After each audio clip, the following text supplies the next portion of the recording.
Bigfoot, Dogman, Jersey Devil, and others. Are they real? Figments of our imagination? Or the most cleverly disregarded reality of all time? Come into the cabin. Let's sit down and find out together. Hey, welcome back to the cabin. I'm Robbie. Be Johnny again. You're always Johnny, whether you know it or not. 4 out of 5 shrinks can't be wrong. Well, they can be, but, sometimes they're right. Paid the other ones. What matters? How you doing tonight, Johnny? I am tired. Did some goat wrangling tonight, didn't you? Goat wrangling has begun. It's the fun thing about having farm animals, ain't it? Always. Never a dull moment. If it ain't the goats, it's the pigs. If it ain't the pigs, it's the dogs, right? Yes, it is. Well, this has been a show we've been kind of talking about doing for a little while. One thing's leading to another, and we just hadn't got a chance to talk about it. But you've been wanting to hear about my trip to Missouri for a while, hadn't you? I can't wait to hear it. Well, so some of you that listen to the show might know, some of you might not. A couple weeks ago, I went to Missouri to see DA, spend a few days down there with him and his son Noah and Steve from the show, and went to Joe Bald Recreational Center, which, if you've read the books and you're fans of the books, you know that most of the Lakeview Man took place at Joe Ball Rec Center. And we also went down to Blunt Road, which is where Lakeview Man, the Beast of Blunt Road, was based out of. There was some interesting things that went on down there, Johnny. I'm sure. I mean, the location's like a hotbed. Yep, sure is. So, start with, we went to Joe Ball as me and DA and his son Noah, and DA looked at me when we was probably maybe 3 or 4 miles away from the place. He said, "All right," he said, "I'm not going to tell you when we get close, but you just tell me if you feel like we're getting close." He said, "I'm just going to run an experiment." He said, "Because that place has just got a weird vibe about it." Okay, challenge accepted. Because, you know me, I don't usually, and it wasn't like I was freaked out or spooked out or anything like that. But I genuinely felt just like a shift, if that makes any sense.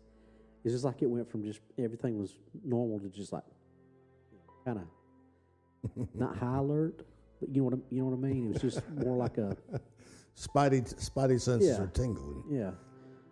So when we got to the point where I felt that, I said, "We're getting close, ain't we?" He said, and him and Noah just started laughing. They said, "That's about the exact same spot where Doc said he felt it." And Doc and I had never talked about that. Because Doc went down there a few months before I did, and they took him out there. And DA said probably within 150 to 200 yards of each other is where we said that. So that's pretty interesting in itself. And so we drive on in, and this is, I want to say 7:30, 8 o'clock at night, somewhere around there. It's already dark, so, and they're an hour ahead of where we're at right now, an hour behind where we're at. So it was after dark, let's just put it that way. And this is when it was open, which it had been open since the early 80s, I believe. When it was open, it's all primitive. There's, just primitive campsites in there. The entire place has been shut down since the 80s? Well, that particular area, yeah. It's been shut down a while. I'm thinking 80s, but, I may be mixing. It's been shut down for a good long time, let's put it that way. And every time that somebody tries to come in there and reopen it, the Army Corps of Engineers goes in and shuts it down, which that's a different rabbit hole for a different day. And remind me if I don't say it when we get into this about what they saw the last time they went in there, because it does kind of tie into to this story. So we drive in. Yeah, especially during the day, it's not uncommon to see people in there. DA said, but after dark, you don't usually see a whole lot of people in there. So we drive in, we see headlights, and this box truck passes us, and it has 24-hour service on the side. What kind of service, you ask, Johnny? I don't know, because all it said was 24-hour service. Damn it, they're there 24/7. They're there 24/7. What more can you ask for? I can ask what in the world they're servicing in there, because there ain't nothing in there. But yeah, be that as it may. Okay, well maybe he drove in there to take a pee or something like that, or eat a sandwich. Who knows? We passed this truck, drive on down a little ways further. Lo and behold, look down on the boat dock or not the boat dock, but the little landing where you back your trailer in, back your boat in the water. There sits another 24-hour service van. What kind of service, you ask, Johnny? It sounds like they do boat ramp servicing. That's the only thing I can think of, but it was parked diagonal along the ramp. So perpendicular versus parallel. Right. It was. And I'm guessing there wasn't a boat attached to said vehicle? No, there was no boat attached to said vehicle. Said vehicle was parked, like you said, parallel along the ramp. It wasn't lined up to where it was or it could have backed a trailer in. It was running right along the edge of the water. Sitting right down there. Interior lights on. Somebody sitting inside the driver's area. That was it.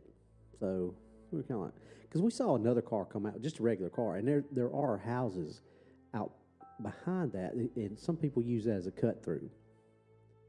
But we were there in that park for like 2 hours, maybe hour and a half, 2 hours, somewhere like that.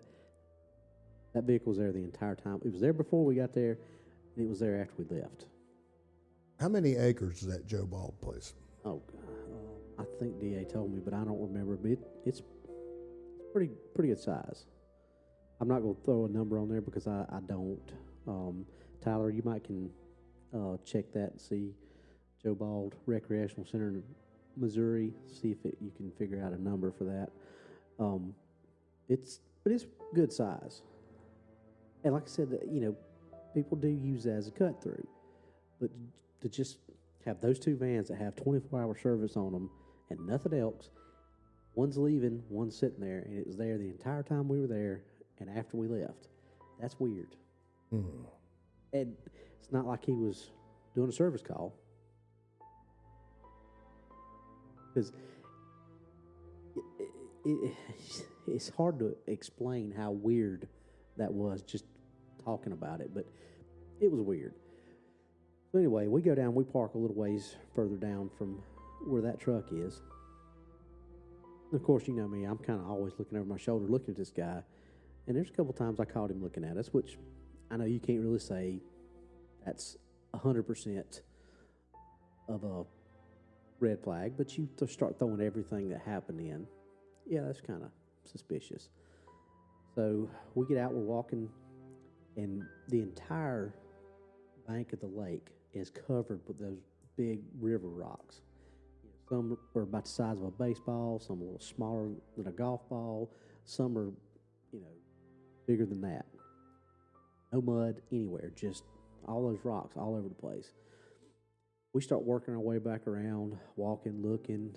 I'm looking down. It's like I said, it's nighttime, so we had to have the flashlights out, so you can't really see everything that you need to see. But we're walking around looking. Probably about 20 minutes. We're on Facebook Live. DA's doing a Facebook Live.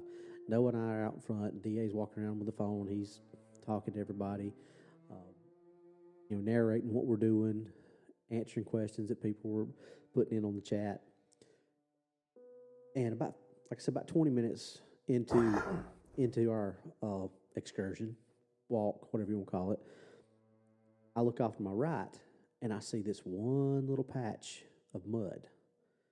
When I say little patch, it's probably about the size of this table sitting in front of us. So, what would you say, about 3 by 5? Roughly maybe? 3 by 5. Yeah, not big at all. Maybe a little bit longer than this, but definitely no wider.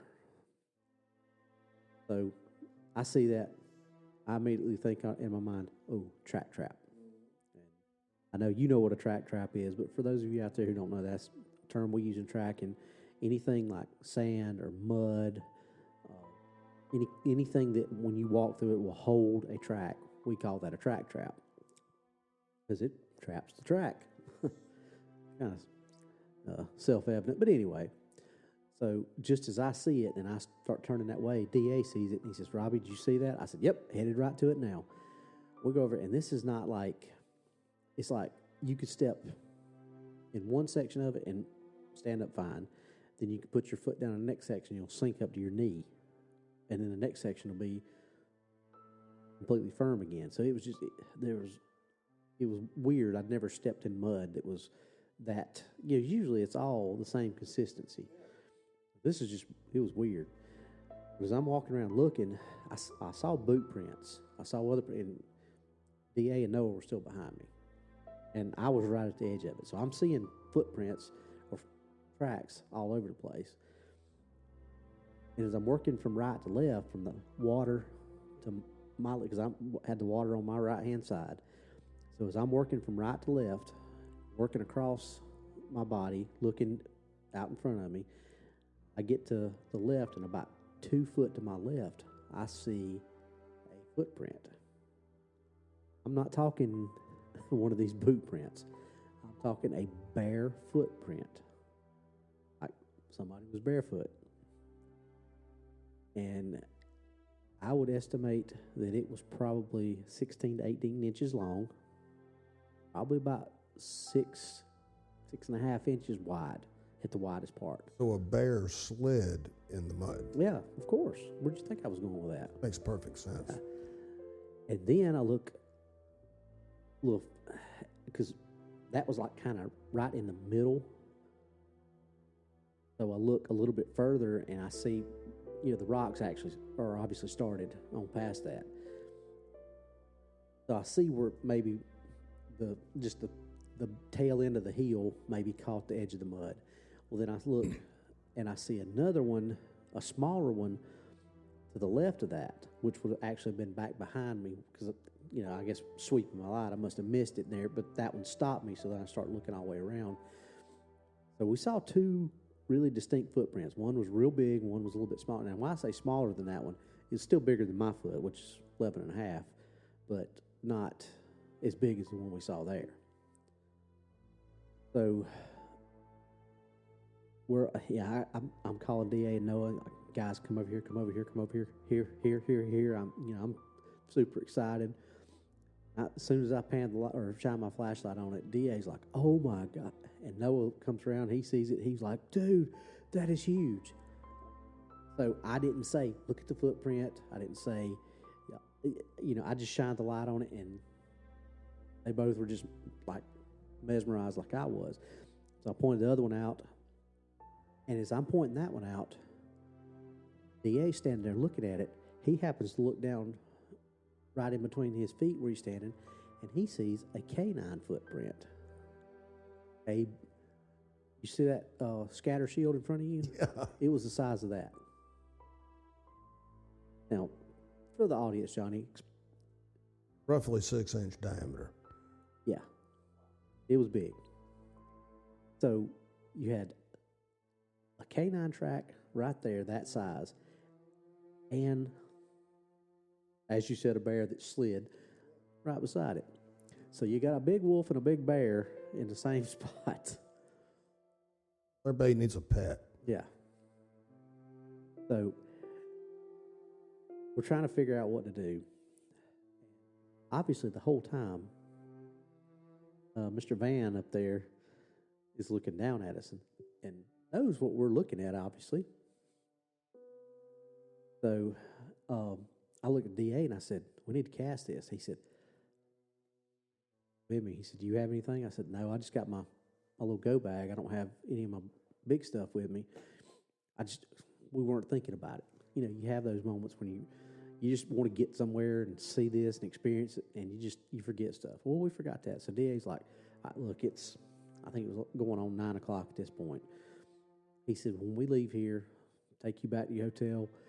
Said, Noah and I'll come back and pick you up first thing in the morning, and we'll go straight to Lowe's, Walmart, wherever we got to go. We'll get some plaster repairs. We'll come back and cast these things. I said, sounds good. So we continued walking around. Now I'm going to tell you the thing that I told you to remind me about. That whole area where we were walking around, DA and Noah had been down there probably a couple weeks before that, and a dock was being built. One of those floating docks. It was gone. It had been totally disassembled and looked like it was never there. So that was weird. We saw iShine when we were there. And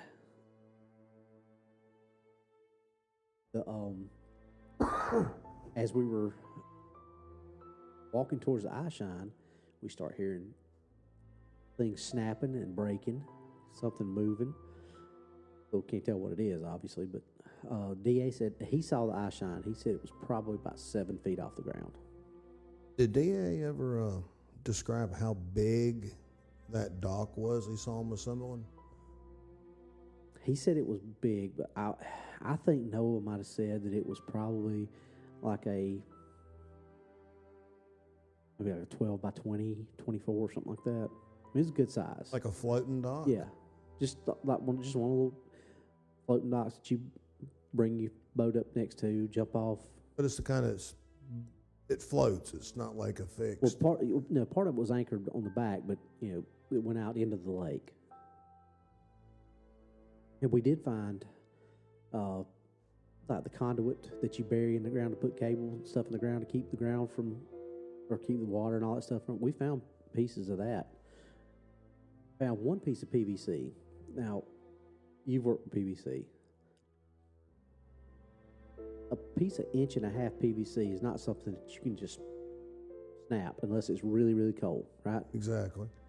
We found a piece of PVC that looked like it had been twisted and snapped in half. That's one angry bear. Yeah. He's pissed off because he slid in the mud, so he broke the PVC. Yeah. See, we're building a good story here. I know. That's right.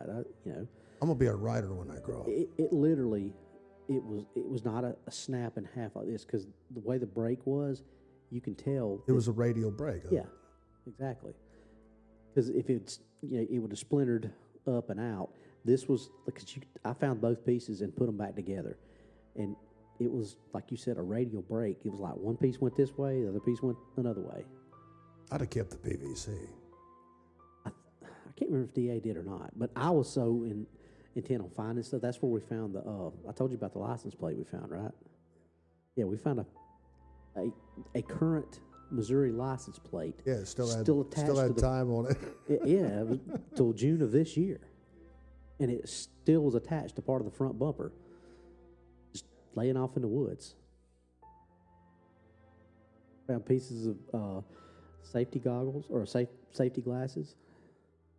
Strange stuff. So, anyway, we kind of fooled around a little bit more in Joe Ball, walking around looking at some stuff. We decided we're going to go down to Blunt Road. So we're driving down Blunt Road. And we're talking, just having a good time, just chilling out, and all of a sudden DA's like, what is that in the middle of the road? I start looking, and I'm like, that's a deer head. Not laying on the side of the road, let me clarify, laying in the middle of the road. The slap dab middle of the road. For all you rednecks out there. Smack dab in the middle of it. So we drive on by, and we're all three looking at each other like, well, what did we just see? So we pull on down to the boat ramp, and there's some people out there frog gigging. So we really couldn't get into a heavy investigation because, of course, as soon as we pull up and get out of our car, those people, and I get it, they don't know who we are. They're worried about their vehicles, but they're causing a commotion. They're being loud. Just that, hey, we see you type stuff. They didn't specifically say anything, but you know what I'm saying. They wanted us to know that they knew we were there. So we get out of the car, we walk back up the road a little ways to where the deer head was.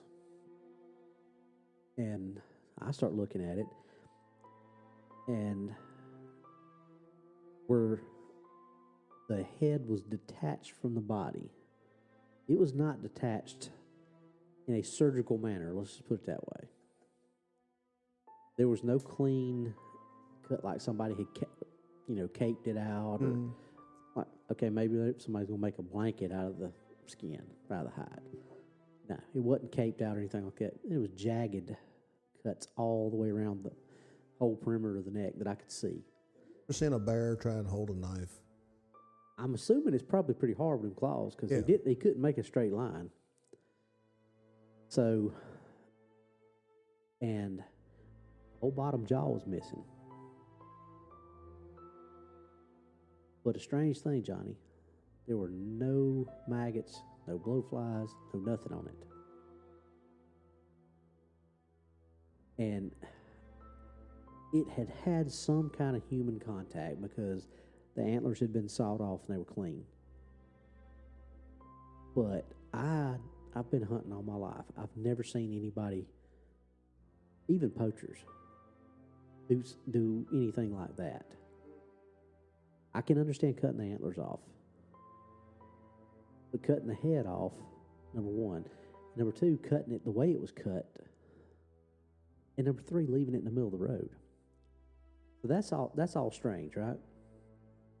But we go back down to the car. I start looking around again, and a little ways up in this little it's like the boat ramp goes straight down, and there's a little small parking area able for maybe 4 or 5 cars can fit in there. So off to the left of that, it just kind of starts going up a hill where there's possibly like a trail because it had one of those cables across the front of it. See another deer head. Sort of the same condition, especially around the neck.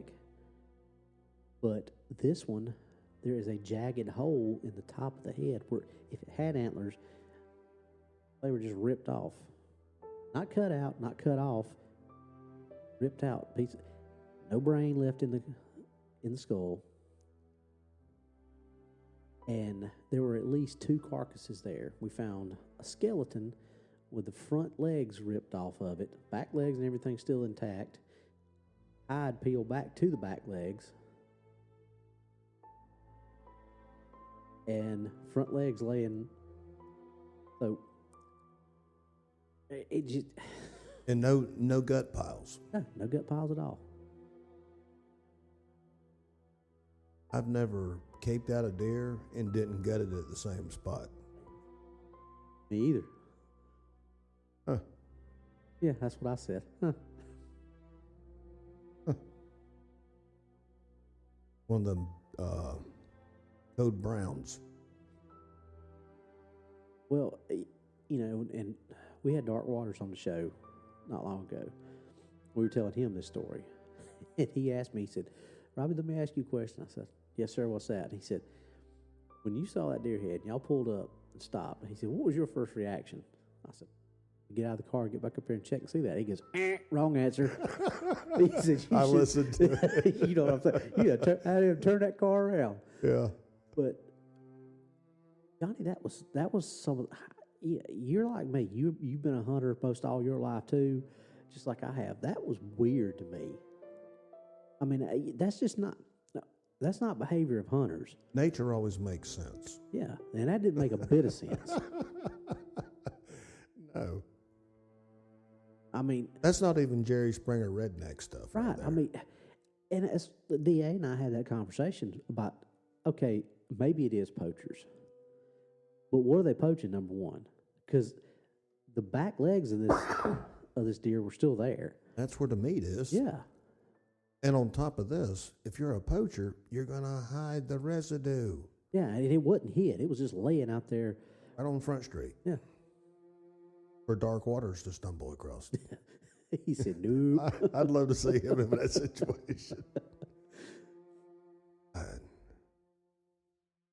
Things don't add up. It's very much a puckering moment. Yeah. I mean, obviously, I wanted to go off in the woods looking, but then with the people that were down there, I was like, I don't want to walk off in the woods and. DA couldn't hear you scream over the shenanigans of the hooligans. You know, especially when that bear come at me with a knife ad. You might have jagged holes in you. Exactly. The damn bear. So anyway, we had that. So we decided to call it a night. We go back. They drop me off at the hotel. DA's like, "All right, I'll be back. Me and Noah will be back first. Get you first thing in the morning." I said, "All right, I'll be ready to go at 7:00." So by 6:30, already eaten my breakfast, and I'm waiting. DA's calls and says, "I'm on the way." So we go to, I think we went to Walmart first. They didn't have it, so we ended up having to go to like Hobby Lobby or somewhere like that. So anyway, we got our blaster pairs. We were back out there by 8:15, 8:30, somewhere around in there. We get stuff, head straight to the track trap. Immediately, it becomes apparent to me as we're walking up there, tracks are gone. So Noah's right beside me. I said, "Noah?" He said, "Yeah." I said, "Were there any tire tracks in this thing last night?" He goes, "No." I said, "There's tire tracks in it now." He said, "What?" The DA said, "What'd you say?" I said, "Yeah, there's tire tracks through the middle of that." I said, "I'm pretty sure they're right through where that footprint was." He's like, "You got to be kidding me." Sure enough, we get up there, and there is a set of tire tracks right through the middle of that, right through that, just that section. Now, you got to understand, this was not where vehicles that were in there would normally go to.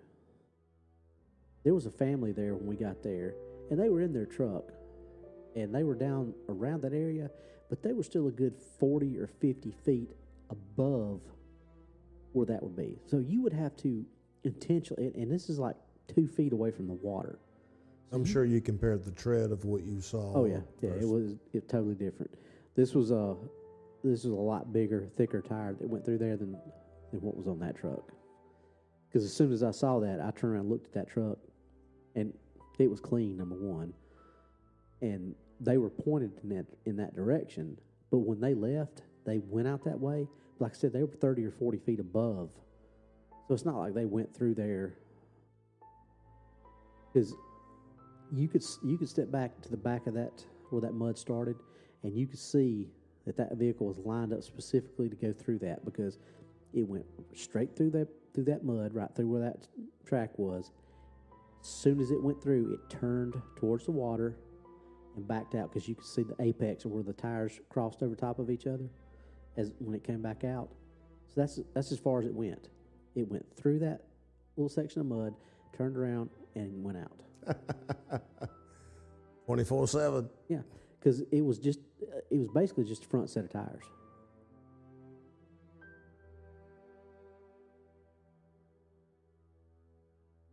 So, of course, we were all ticked off. But I said, well, let's go over there and look where we saw the eye shine last night. So we go over and start looking around. I'm looking for, of course, I stopped DA and Noah and gave him a quick little spiel on tracking and what to look for, the fresh meat, and showed him how to, if you find something broke, go back down a little ways further and break the branch, and you can compare the colors and, all that stuff and see what the difference is.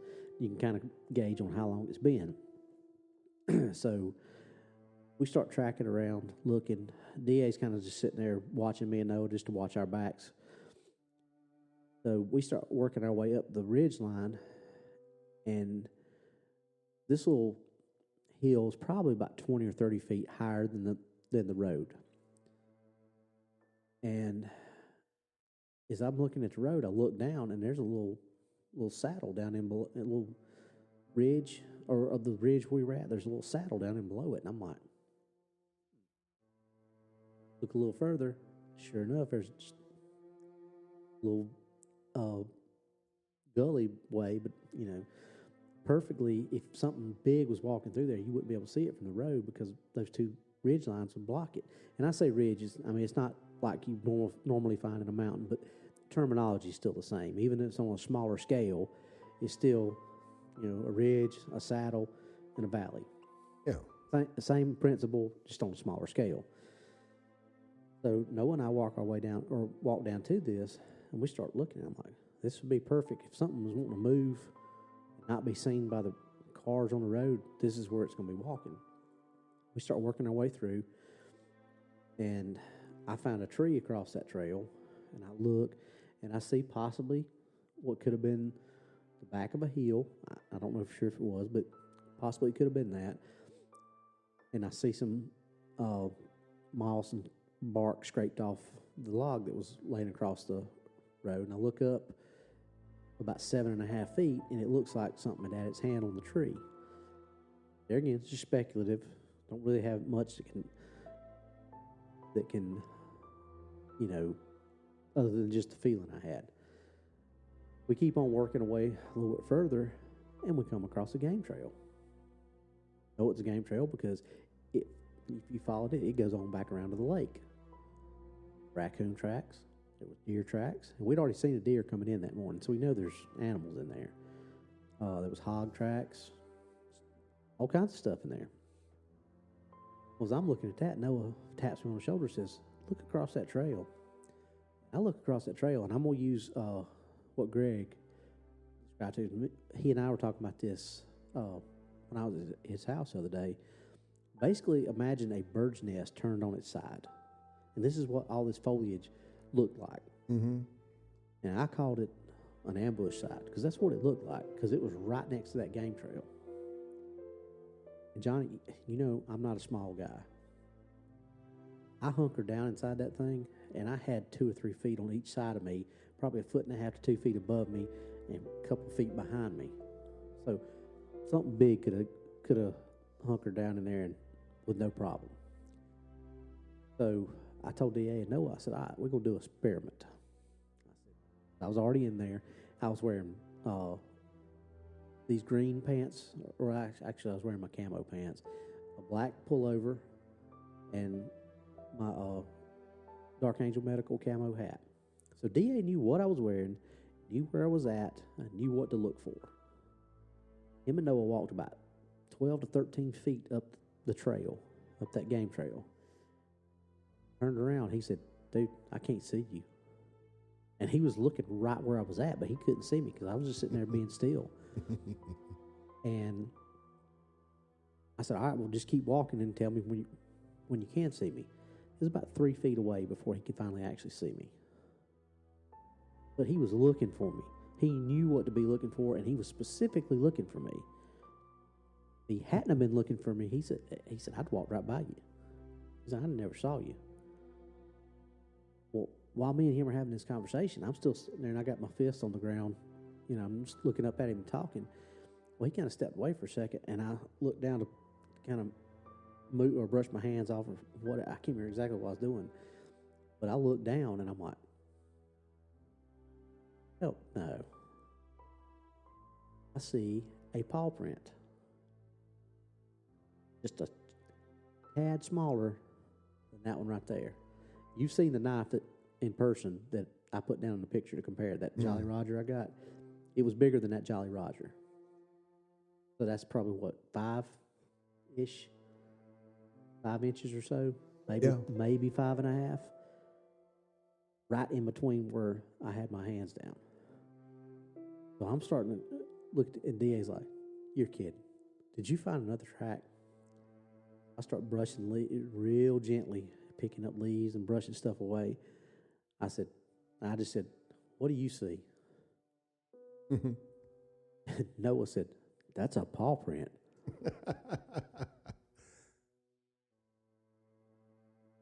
So we took a bunch of good pictures with his really good camera. DSLR, SL, one of them acronym cameras. One of them LR thingies. Yeah, one of them LR things. And then of course, put that knife in it for scale. So that was pretty interesting. Sounds like it. Sounds like a little bit of sensory overload for the weekend. Yeah, I mean, you go down there and find any one of those things, and it's going to be enough to talk about, enough to be like, oh, God, that was cool. But find all that stuff in basically less than 24 hours. I'm just tickled you found plaster of Paris anywhere. Yeah. That's the fourth anomaly. Well, I'm surprised we found it too, because when we went into Hobby Lobby, Noah asked the lady, said, "Hey, where would plaster of Paris be?" And the lady turned around and said, "Hey, where's plaster repair?" And luckily, the person that they asked said, "Oh, plaster of Paris is on aisle whatever." So Noah and I walked off and got a good kick out of that. It's like, well, plaster repair, plaster of Paris, 6 one, half dozen other. But it was a good little trip. It sounds very productive. That's I can't wait to get down there. But we got other places to hit. Yeah, we sure do. Johnny and I, along with DA and hopefully Doc and Steve, and hopefully Greg's going to be able to join us, are planning a little excursion to a place we can't say anything about yet, but hopefully it's going to be a good show.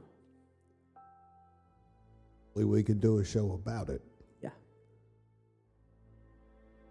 We got to come back first. I don't want somebody else to do a show about us going to go do Yeah. a show.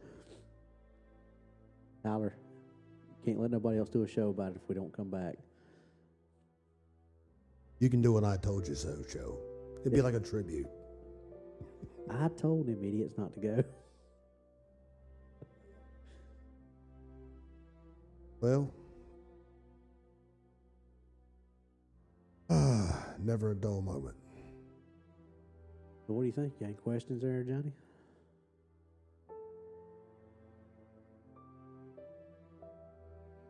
I can't see the Corps of Engineers coming on site, building a floating dock, just for shits and giggles for any other, just to take it back apart, maybe so somebody else can reassemble it. It's not an erector set. That makes no sense. But then again, it is government. True. But there's a lot of stuff down there. It just does not make any sense. Is there any chance the tire that went across the track was attached to a said box truck? That's what I thought.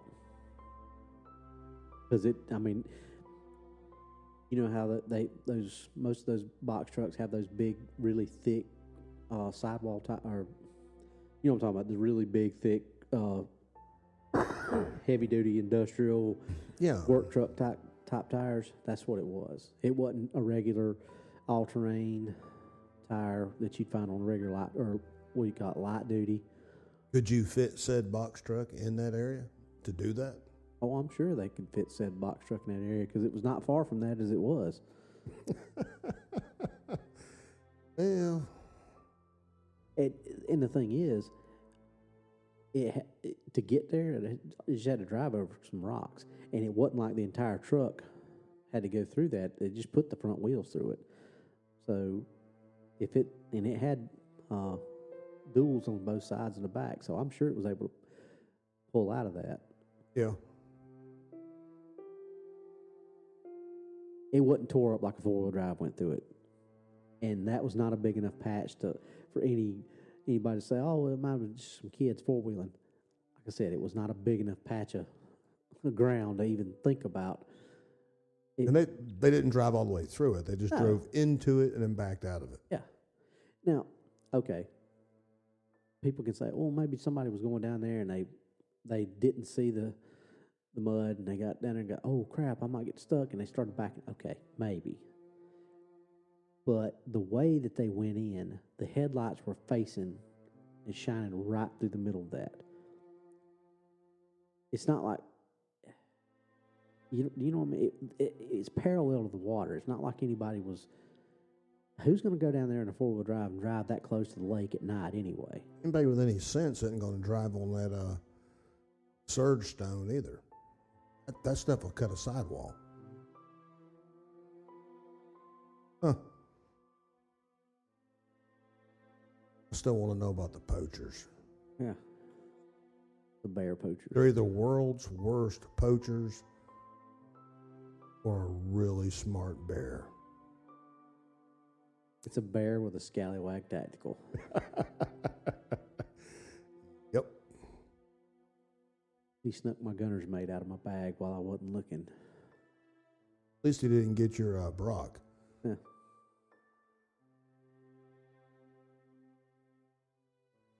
Well, I look forward to the field time. Yep. So I'm just hoping we have at least half of that kind of stuff go on while we're the place we're going to. But I'm kind of thinking we're probably going to have more knowing that place.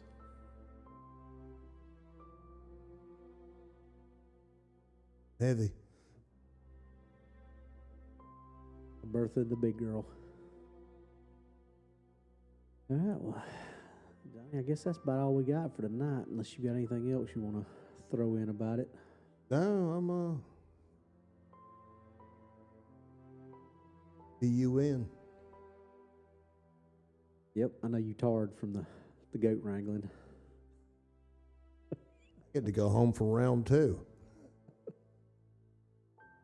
Let them goats whoop you.